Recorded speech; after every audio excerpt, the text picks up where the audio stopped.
नमस्कार। जय श्री कृष्ण। कार्तिक मास महात्मा का 11वां अध्याय प्रारंभ हुआ है। 11वें अध्याय में 10वें अध्याय में हमने जलंधर की उत्पत्ति के बारे में सुना। जलंधर कैसे पैदा हुआ, समुद्र का पुत्र था वो।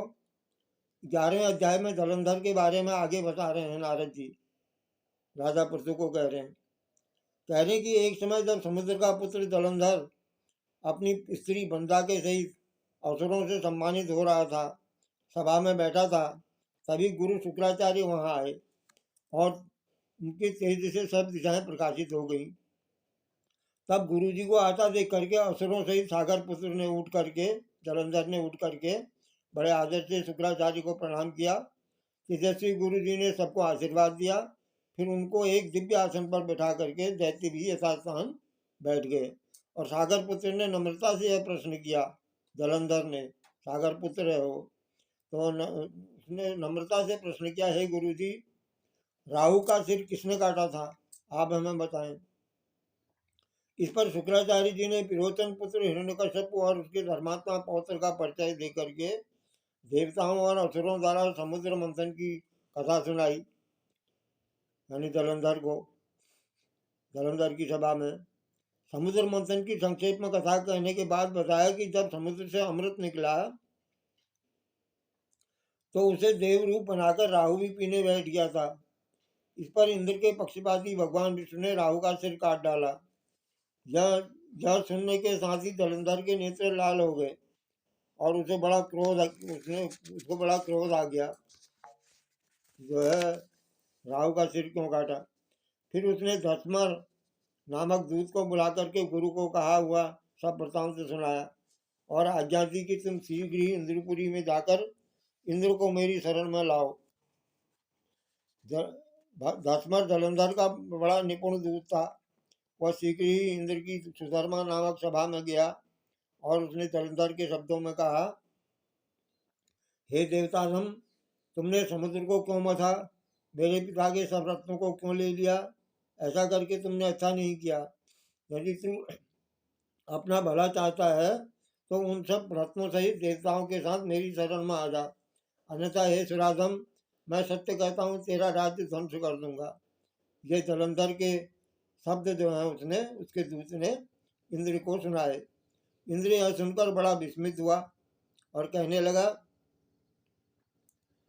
पहले सागर ने मेरे भय से सब पर्वतों को अपनी कुक्षी में क्यों स्थान दिया और मेरे शत्रु दैत्यों की क्यों रक्षा की, इसी कारण से मैंने उनके सब रत्न हरण किए हैं। मैं सत्य कहता हूँ कि मेरा द्रोही सुखी नहीं रह सकता। इंद्र की बात सुनकर के वह दूत शीघ्र ही जलंधर के पास आया और सब बातें उनसे कह सुनाई, जिन्हें सुनते ही वह दैत्य क्रोध के मारे होठों को काटने लगा और देवताओं को जीतने के लिए उसने उद्योग प्रारंभ कर दिया। फिर तो सब दिशाओं में पाताल से करोड़ों दैत्य उसके पास पहुंच गए। जलंधर के बाद शुंभ निशुंभ सेनानियों को साथ लेकर के जलंधर इंद्र से युद्ध करने लगा। शीघ्र ही इंद्र के नंदन वन में अपनी विशाल सेना उसने उतार दी। वीरों की शंख ध्वनि और घोर गर्जन से इंद्रपुरी गूंज उठी। अमरावती छोड़ देवता उनसे युद्ध करने चले और भयानक मारकाट हुई। दोनों पक्षों के आचार्य अपने अपने मृतकों को जिलाने लगे। असुरों के आचार्य गुरु शुक्र अपनी मृत संतनी विद्या से और देवगुरु बृहस्पति द्रोणगिरि से औषधि ला करके जो मर गए थे उनको दिलाते रहे थे युद्ध में। इस पर जलंधर ने अपने गुरु शुक्राचार्य जी से क्रुद्ध होकर के कहा कि मेरे हाथ से मरे हुए देवता फिर जिंदा कैसे हो जा रहे हैं। ये जिलाने वाली औषधि तो सब हमारे पास है, फिर यह कैसे संभव है। इस पर शुक्राचार्य जी ने गुरुदेव जी बृहस्पति द्वारा द्रोणागिरि से औषधि ला करके देवताओं के जिलाने की बात कही। जलंधर को बताया शुक्राचार्य ने कि देवगुरु बृहस्पति जो है द्रोणागिरि से औषधि ला करके उनको जिंदा कर रहे हैं। यह सुन जलंधर और भी क्रुद्ध हो गया। शुक्राचार्य जी ने कहा, क्रुद्ध क्यों होते हो, या शक्ति है तो द्रोणागिरि पर्वत को उखाड़ कर समुद्र में फेंक दो, तब मेरे कथन की सत्यता प्रमाणित हो जाएगी। इस पर जलंधर ने क्रुद्ध होकर के शीघ्र ही द्रोणागिरी पर्वत के पास पहुंचा और अपनी भुजाओं से उसे जड़ से उखाड़कर समुद्र में फेंक दिया। यह भगवान शंकर का तेज था। जलंधर जो था भगवान शंकर का ही तेज था। समुद्र में फेंका था जो तेज उन्होंने, इसमें जलंधर की कोई विचित्रता नहीं। उसके पश्चात यह सागर पुत्र युद्ध भूमि में जाकर बड़े वेग से देवताओं का संहार करने लगा। तब गुरु बृहस्पति औषधि लेने के लिए द्रोणागिरी पर्वत पर पहुंचे तो द्रोणागिरी जगह वहां पर उनके सुना मैदान दिखाई दिया। द्रोणागिरी पर्वत को तो उसने जलंधर ने समुद्र में फेंक दिया था। तब बृहस्पति जो है भयभीत होकर के देवताओं के पास आए और कहा कि युद्ध बंद कर दो, नहीं तो मारे जाओगे।